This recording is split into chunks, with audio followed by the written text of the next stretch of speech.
Amir avtosavdoda bizdan gibrid mashina so'ragan akalarimiz uchun BYD Son Pro mashinasi 2024-yil 26 000 km masofani bosib o'tgan akalar. Kraskalari top-toza gibrid akalar. 1100 tonna bak bilan 1100 km masofani bosib o'tadi.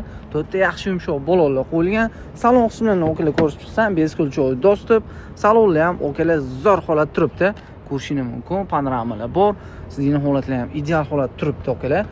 Xo'p, 25993 km masofani bosib o'tgan gibrid varianti bo'ladi. Kuzov holatlari ham zo'r holatda turibdi. Texnik tomonlama hech qanaqa muammolar yo'q. Okalar kraskalari top-toza. Mana shu yerda kichkina rixtovka qilingan joyi bor ekan okalar. Qolgan joylarni o'zingiz uchun tekshirtirib, prerga qildirib olaverasizlar okalar.